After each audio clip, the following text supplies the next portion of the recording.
Welcome to the Programming Alliance podcast. Today, we have Fontanilla on the show. She has 15 years experience as an educator in California.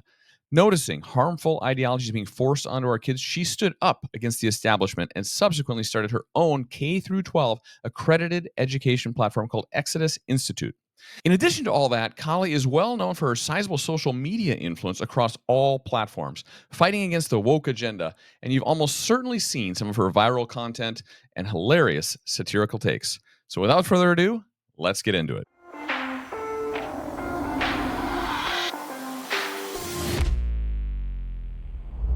Kali, welcome to the Programming Alliance podcast. We are so excited to have you on. We've been following you on social media for some time. You are hilarious. I love some of your alter egos that you have out there. But also, I'm sure you've had your hands full, not only just fighting the woke agenda, but also with your education platform. So we want to get into all of that today. But before we do, if you could, in your own words, just spend a few minutes about yourself, your journey, and your background. Sure. Thank you for having me on. My name is Fontanilla, and I am a former public school teacher of 15 years. The majority of my career was teaching middle school, so that's your boys' age, 6th, 7th, and 8th grade. My favorite age is 7th grade, though. 6th grade is a little too young, 8th grade, a little too mature for my book. But I taught in California. I loved what I did. I was a super teacher. I taught the English learners and the students that were behind in reading. Then everything changed 4 years ago. And I think a lot of us are doing something different than what we imagined we would be doing. And I started speaking up about what was happening in my public school that I was in California, where the students were being taught about white privilege. They were being taught pro Black Lives Matter lessons, telling the teachers to hide from parents when a child was trying to change their gender. I exposed these lessons online anonymously and then started getting death threats and people calling the district trying to get me fired. And eventually I came out and showed who I was and resigned from the district so that I could actually share, without being in fear of losing my job, everything that's going on in our public schools. And I had a private Facebook account. I was getting a lot of friend requests. And from there, I started building a platform just exposing the left in general. And I opened up my own online school for parents to pull their kids from public schools. Wow, that's insane. That's incredible. You've had a firsthand look at a lot of these woke ideologies that we hear about, but the actual realities of some of those things happening. I think you're right that a lot of people are doing something different than they were 4 years ago. We're part of that group. Yes. I was working in corporate America 4 years ago, and for a lot of the same reasons, we started this podcast and journey ourselves. Sticking on this topic of education and your background in that, I've seen this like massive hockey stick trend in homeschooling. What, in your experience, is the driving factor for parents wanting to do this? I think parents are realizing how short time is. I'm sure you remember when your boys were babies in your arms. We look the same. We don't change much in 10 years, but children go from a 2-year-old to a 12-year-old. That is a completely different person, right? And I think that parents are realizing, finally waking up to the idea of, why am I putting my children in these government schools for 7-8 hours a day and not being with them during the most beautiful time of being a parent, right? And not only that, are they waking up to that? In and of itself, it's kind of crazy that we're putting our kids in government schools for 7-8 hours a day. But then on top of that, our schools have become indoctrination centers, and parents are seeing it firsthand. So what we remember high school and middle school being what it was like when we were kids is very different than what it is now, especially with the new generation of teachers coming in who have their blue hair and their piercings that are like this. I'm sure you've seen those those teachers. The bulls. Bull rings. And there was standards for teachers. There used to be standards for teachers. There wasn't teachers identifying as mix. So did you know that there's teachers that say they don't want you to call you a Mr. or a Mrs. They want to be called mix, which means they don't have a gender. These new teachers that are coming in saying, hey, call me Mix Smith, because they're non-binary. Imagine how confusing that is for our Oh, young people. gosh. And they're all What? yes, they're all younger than me. They're all like Gen Z, they're, younger millennials. There's no 60-year-old teacher coming in and saying that they're a mix. And so what's happening is the older teachers are retiring, and then there's a new generation of young teachers coming in, and parents are very alarmed with what they're seeing and making the decision to homeschool their kids. Yeah. Yeah. And it's almost like more and more of this is even being done right out in the open. I just saw Gavin Newsom signed into law the ability for the schools to hide gender identity from the parents. Like, I'm just imagining like the state raising your kids and keeping secrets. So that from you. happened at That my is school. wild. That happened in my school. And I made a What? video about this 4 years ago. This was one of my first viral videos, and people didn't believe me. I said, Mhm. okay, so here's what happened. We had a student who was transitioning at the school. It was a girl turning into a boy, because now there's more girls turning into boys. Teacher called home to the parent and used the new boy name, Uh-oh. and the parent didn't recognize who that was. Imagine if the teacher called home to your dad and was like, okay, so Mary, Mary was, and Hi, started Mary. talking about Mary is doing really good in class, but she's having some issues with her friends. And Mary, and what would your dad say? He would be like, Who's that? yeah, what the heck is Who Mary? are we talking about? You got the wrong number. That's what I would Exactly. say. And Yeah. that is what happened at my school. So a parent did not Oh my know goodness. that their girl was turning into a boy at school and got angry. So the reaction of the district is, instead of being mad at the teachers and mad at the principals that were changing the child's gender, they told the teachers to make sure when you call home to use the old name if the parent doesn't know, and hide it from the parent. So these students, That's insane. I know. So these students can be changing their gender at school and then going back home and being their old gender with their parents. And there are teachers that even have gender closets in their classroom. So that means that the student can come to school and change into clothes that look like their gender that they feel like. And they can What in the world? So that's like if your mom was like, come into my closet Wow. and try on some of my clothes, and does it feel good to have, a dress on or whatever? I mean, these are some very sick teachers that are teaching our nation's children, and they're being exposed right now. But the problem is our government, and especially in blue states, are protecting these teachers. Yeah. We are literally in the middle of Yep, idiocracy right you now. are right. Mm-hmm. Have you seen the movie Idiocracy? A long time ago. And I can remember Feels that, like we're in the yes, middle it of does feel very similar to what we're in right now. Pretty soon they're going to start feeding the plants Yeah. Gatorade, guys. Yeah. I don't know. Oh no.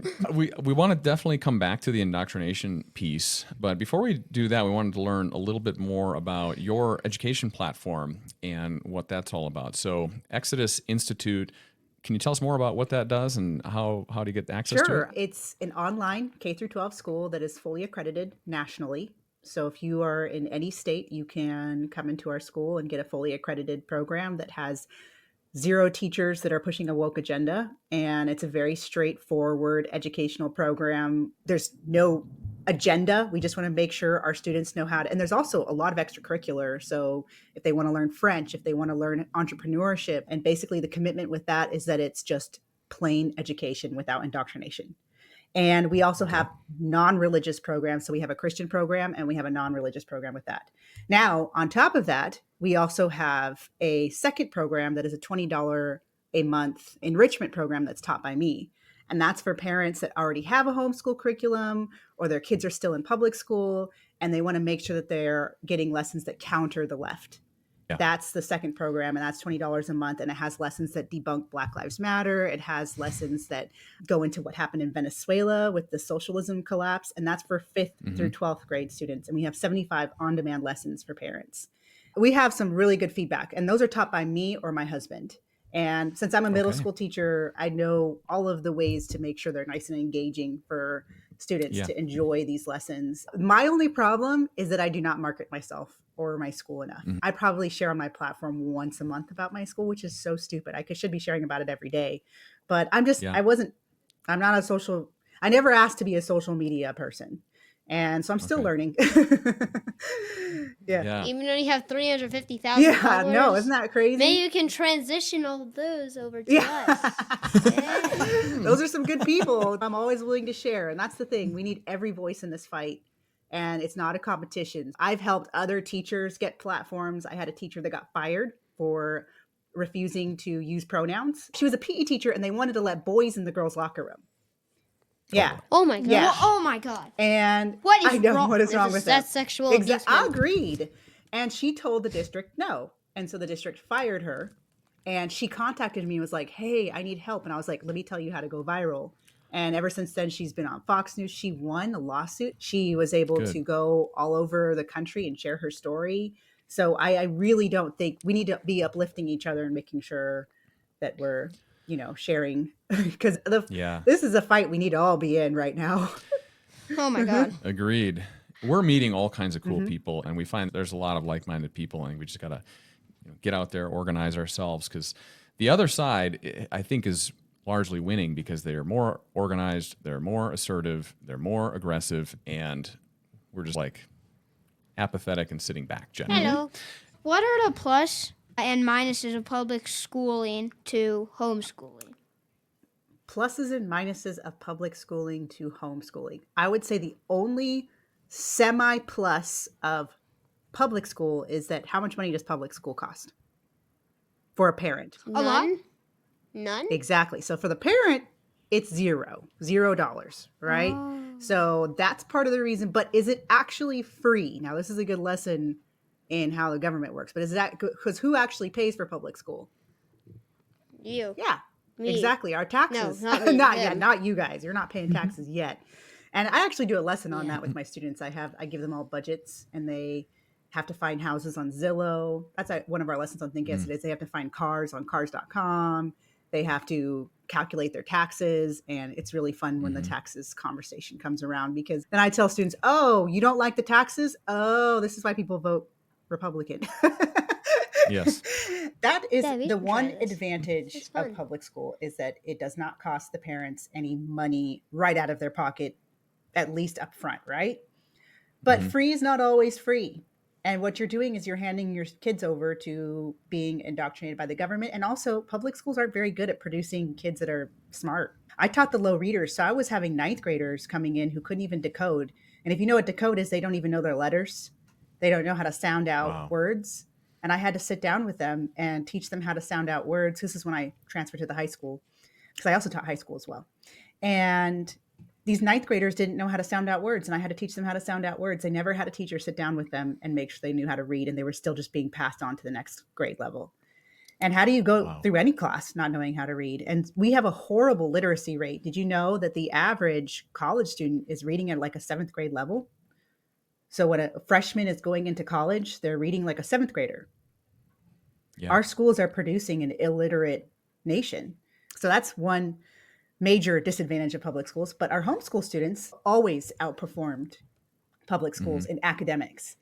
People like to say, oh, homeschool kids, they don't get socialized. It's like, what are you living on you're living on another planet? Like, I think that a lot of times the public school kids actually have worse social skills than homeschool kids, because homeschool kids actually know how to talk to adults. And in fact, public school is a very unnatural environment. Schools are chaotic environments. And that was something that was very important to me as a public school teacher. I made sure my classroom was a classroom of peace, because so many of these teachers didn't know how to handle their students, especially middle school. And you would step outside and it would be like chaos. And you're putting your kids in these crazy environments all the day where they constantly have to be stressed. Yeah. What do you feel about charter schools? Do you think charter schools are better than public schools? I think they're better in that there's a lot of really evil people who are trying to shut down charter schools, like in California. They're smaller. They're still public schools. And they still have a lot of left-leaning teachers. But I do think that if you don't have any other option, you cannot afford a private school, then try and get your kid in a charter school. There's some really good charter schools, actually, like classical academies that are opening across the nation. Unfortunately, in blue states, they're really working hard to shut down charter schools as well. But sometimes charter schools can be really bad, and sometimes they can be pretty good.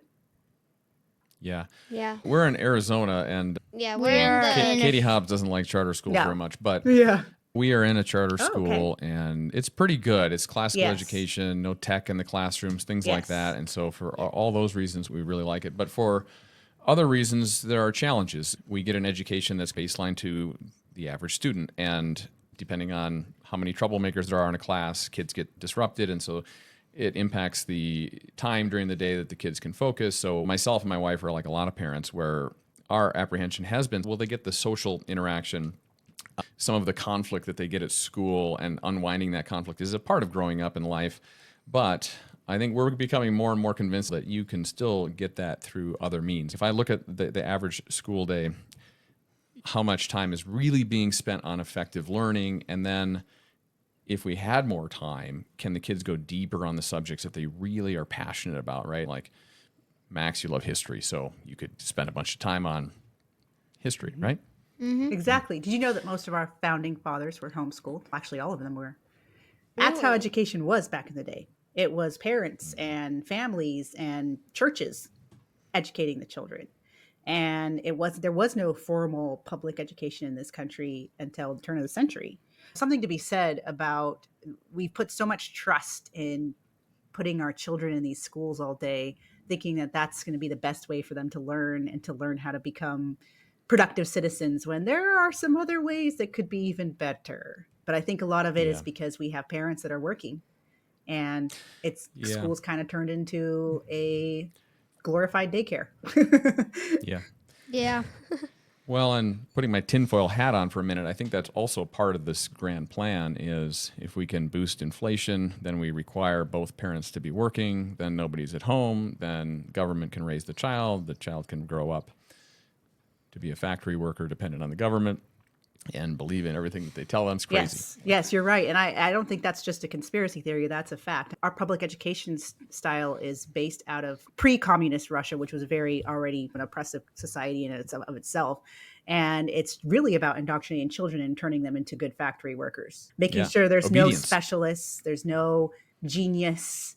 It's a failing system that is sinking really fast, and parents are looking Yeah. for alternatives. We watch some of your long form videos and stuff. And in some of them, you cover teacher unions. How can we change teacher unions for the better? Oh, that's a good question. I think that what needs to happen is teachers need to stop joining them. Because the Alright. problem is teachers' unions have become very left-leaning. The pressure is almost It insurmountable, though, is. isn't it, to join Yes. the union? So one of the first things that happen when you become a teacher is the unions come in and pressure you to join, and say you're not protected as a teacher if you don't join. And then they force you to pay dues. So it used to be where I would get $100 deducted from my check every month, even though I wasn't a union member. Luckily, there was a Supreme Court case that reversed that. So now I wouldn't get $100 deducted from my my check every month. They would also come to your classroom, the union members, and be like, why aren't you part of the union? I never was. My full career as a teacher, I never was a union member. They don't actually care about teachers. They care more about making sure that they're indoctrinating young people. And they also take the money that we give in union dues and donate that to the Democrats. 90% of any donations that these unions are giving is going to Democrats. So I don't agree with that. And that's why I decided to not be a member. And there's alternatives. You can buy liability insurance that's a lot cheaper, $200 a year, and you could be covered as a teacher for anything that could happen that would need liability insurance, like what the union offers. Let's segue into some other fun topics, which is social media, culture wars, that kind of stuff. Why do you have a backup account on Instagram? Yeah, on Instagram. Good question. I actually have another backup account in case my backup account gets violated. So I have double redundancy. I always have 3 accounts. So on TikTok, backup. Yeah, on TikTok I have 3 accounts. In fact, I need to make a third backup because they just deleted my second backup. So what I do is I've been violated and taken down so much that oftentimes I will post on my backup first just to see if the video will get a violation. And then if the video doesn't get a violation, I will put it on my main account because I can't afford to lose any more big accounts. So for example, on TikTok, I have been completely banned 11 times. Holy smokes. So I have to build my following over and over and over again. A lot of times, the reason why I'm banned is because I get This is called insane. really awful names from the left, and they call me all kinds of awful racial slurs, like the N word, like just What? gross words, right? I share when I'm called these names, even though I don't say the word, I will even block it out. I'll put a marker over the image, and then they'll give me a violation and say I'm doing hate speech, even though I'm sharing the racist comments I receive from the left. This is Yes. Yes. I think I just lost So- 5,000 brain Yeah. cells. That's wild. So, Max, you should tell Kali about the comment you yeah. got the other day. So actually, I got a comment about a question that I asked about why does Europe whole month for Pride Month and only one day for Independence Day? Yes. And there was a comment saying that this is a ad for abortion for me and Dad. yeah. Wow. They said, is it possible to abort someone from 60 to 500 months? Oh, wow. Yeah. Wow. That What a universe. Yeah, and that's what's really scary that's happening right now. Even though I get those comments, it doesn't really hurt me personally because we know that they're crazy. But what makes me sad is that there's so many people that would say that and that would like it. That's what makes me sad, is Yeah. that we're in a society where people would say that, because I tell you what, if you were born during your dad and I's generation, that wouldn't happen. That wouldn't happen. Yeah. And social media has made people really mean too. I recommend everyone to have a backup, because when Trump was our president, there was a lot of people that were able to get their voice out there because there wasn't as much censorship. And they now have millions of followers, and they're able to really influence society. And then pretty soon they started doing all of this censorship. They erased Trump from all of social media. He's now finally being able to come back on. But a sitting president, while he was still president, they took his social media accounts down. And when That's yes, I know. insane. And when that happens, that means that all the rest of us are targets too. And that's going to keep happening, especially if we don't get our country back. And so it's really important to make sure that you have backups, and you also have a mailing list. If all else fails, at least we can email people the podcast episodes and stuff like that. But yeah, it has been very frustrating because it does affect my business. I find my students through social media, and I'm not a businesswoman. I pretty much, that's all I know how to do is go on social media to find contacts. So you can imagine there was a time when I gained 100,000 followers in 3 months. And they shut me down. They were like, you know what? We're going to give her some violations, and we're going to make it so that her videos can't be seen by anyone. And so I went from gaining 100,000 followers in 3 months to losing 3,000 followers. And they put me in a shadow ban and made it so that I couldn't find anyone, and they couldn't find me. It's very frustrating, but I am building a case against them, and I'm trying to find a lawyer who will represent me. What they're doing is really wrong. So yeah, I have a lot of backups. I refuse to give up. Don't give up, because just keep putting yourself out there, and also just be yourself. Just be yourself. Yeah. This is great advice. Dad, get the backup account. Yeah, we got to get that going. Yeah. It's a weird universe, the whole social media situation. You have to kind of actually lead us, Dad, to our next question. you have to always be on top of it. You said your things get banned. Do you think your content gets suppressed? Oh yeah, they do that. So that's what Facebook actually does. That Facebook used to let like political posts go viral. They don't do that anymore ever. They don't let anything political go viral anymore. That's how a lot of people really got their start. People like Candace Owens. It's really important to be on multiple platforms, because what happens, I've noticed that when one platform I'm shadow banned on, the other one I'm growing on. And when the other one I'm shadow banned on, the other one I'm flat. And so just always be giving a lot of time and energy to whatever one is not being shadow banned. So if you guys are just focusing on one platform, that's not a good idea. Make sure you're doing YouTube and YouTube Shorts. TikTok, and a lot, like several people that I've talked to say the same thing, that TikTok is almost more strict about their content policies than Instagram or Facebook or YouTube. And then interestingly, the government's trying to get involved. One might say they want more control over this the same way that they have over the the U.S. tech companies. Yes. What's your thought on that? I think the reason why they're trying to remove TikTok is that they can't control it. It's Facebook and Instagram, they can control those platforms. Privacy is the Trojan Yeah. horse to Exactly. to Exactly. control. They don't care about our privacy. It's frustrating, but at the same time, it's such an incredible tool for reaching people. Like, we wouldn't be together on this podcast if it wasn't for social media. Sure. And so it's a tool that you need to use. And I think the best way to grow is to just, like you said, there's some videos where you think they would hit and you're like, why aren't they hitting like they should? You'll be surprised what videos hit and what videos don't. Just post everything. Sometimes you think a video is like, wow, this is really dumb. Like, this is when I first started posting those satire videos, it was literally just, I was up in the middle of the night with an awful toothache. I had this weird mask because I play this teacher where I pretend to be a woke teacher. And I had this, and I was up and I was like, you know what? It was my very first TikTok video and I'm just going to be this silly woke teacher. And pretty soon these videos were going viral. I thought it was so dumb. Sometimes what you may think hit or won't hit, you never know. So just post it. Right. There's no shame in the game, really. This is just kind of a side question because you mentioned like the crazy people that you pretend to act as in like TikTok, and then Dad showed me a few on Instagram. I was wondering, who do you think is more crazy? I think it's Luna or Candy. I haven't played them. Okay, so the reason why I haven't done the characters as much is, for one, people think they're real, and so I'll lose followers, and people will they'll be like, I thought you were a good person, and then they unfollow me. And then the other reason is because I was shadow banned on my main account, and I try to keep it separate because I don't like to confuse people with having satire. But I would say Luna is more crazy because she's trying to indoctrinate kids. Now, Candy is really fun for me to play. That's a filter that I use, to be that crazy character.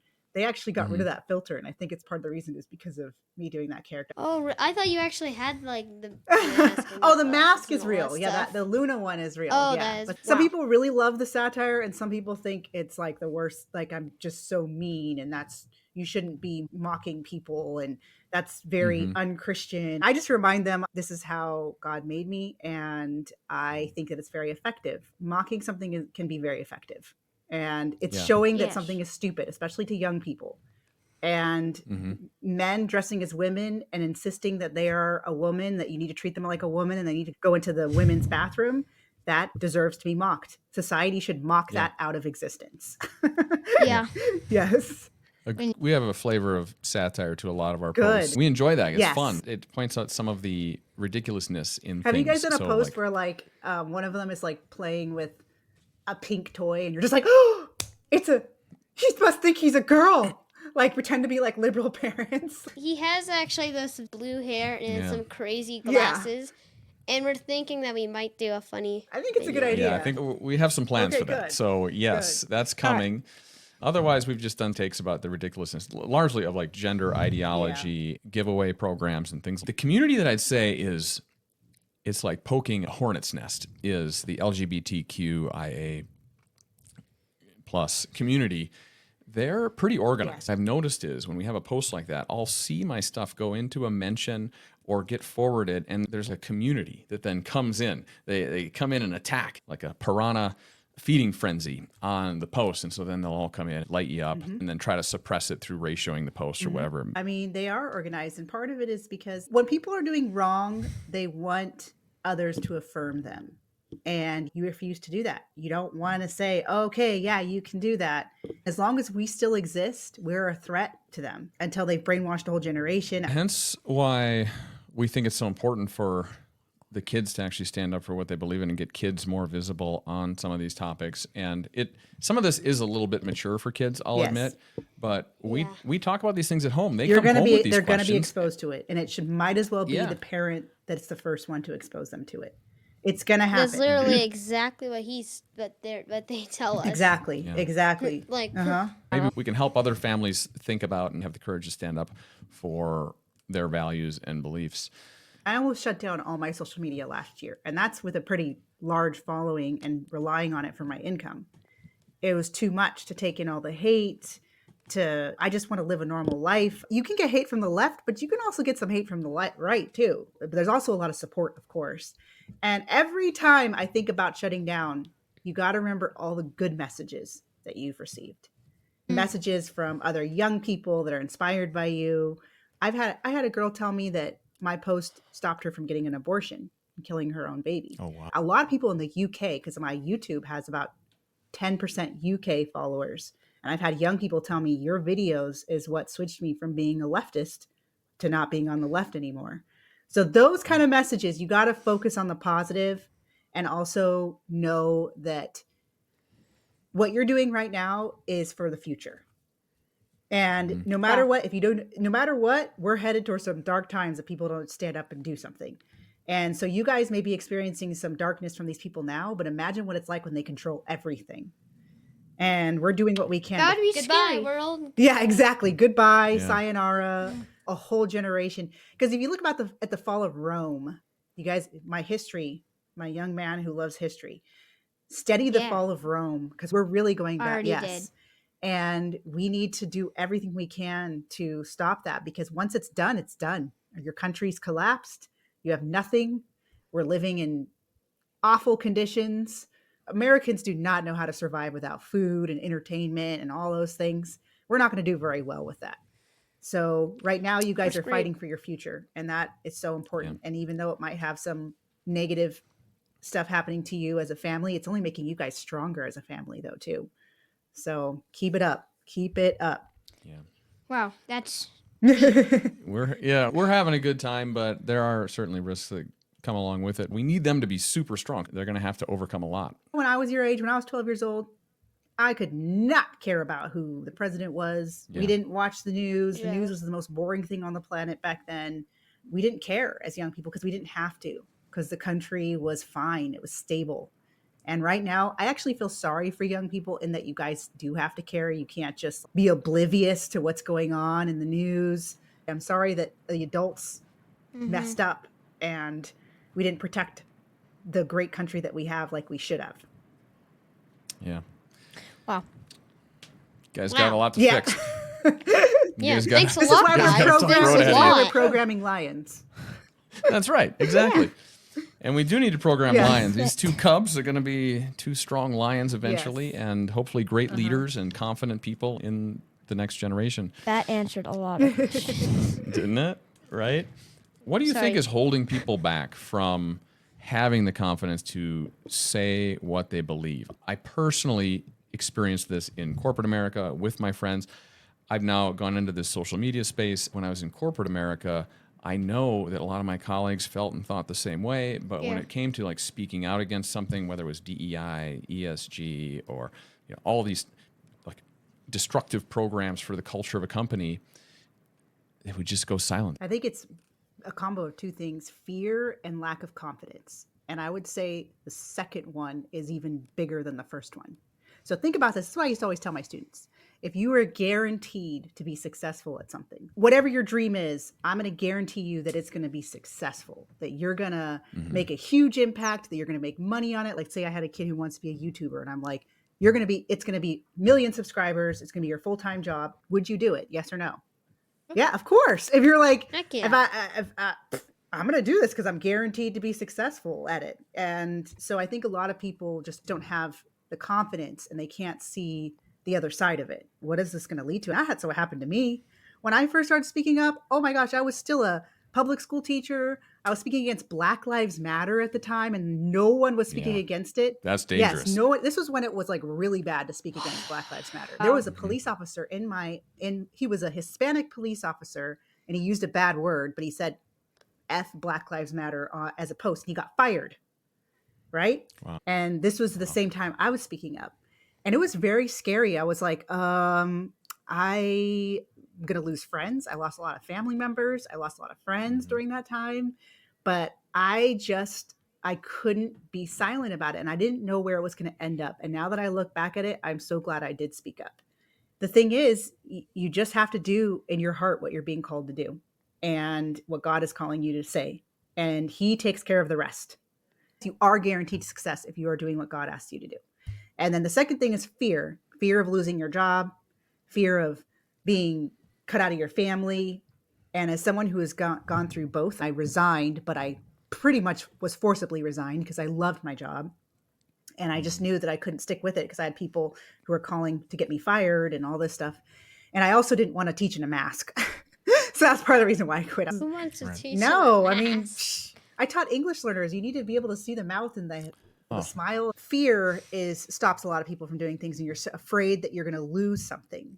That's very real. That's very real. There are people that have lost their jobs. There are people that have, but the thing is, you don't know what's on the other side and what is there for you as a replacement.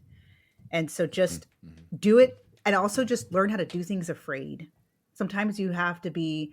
I will always be nervous on camera, especially for big interviews. It's never going to go away. I'm never going to be not nervous. And I've learned to just do it afraid. Just do it afraid. Mm-hmm. Yeah. That's good advice. I think we can take that one to heart, because we definitely putting ourselves out there and get a lot of anxiety, even in our podcasting. Are we going to ask the right questions? Are we going to do it the right way? But you're right. Sometimes you just have to dive in and do it or start, and then you get over it. Yep. Mm-hmm. Yeah. Oh, quote that. Yeah. Do it afraid. Yes, exactly. This was a lot of fun. We covered a lot of spicy topics. So with that, we're going to go into a section called Rapid Fire! So, answer it as fast as possible. All right. 3, 2, 1, go. Would you rather be stuck in traffic with Kamala Harris or Gavin Newsom? Oh, definitely Kamala. Mm-hmm. If you had a superpower, what would it be? Time travel. Oh, that's good. Excluding us, who's your idol?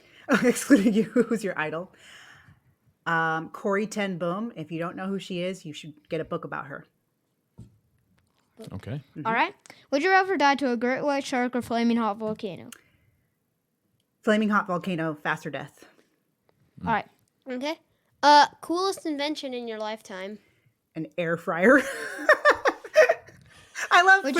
Would you rather fight 1,000-pound duck or 1,001-pound ducks? Fight?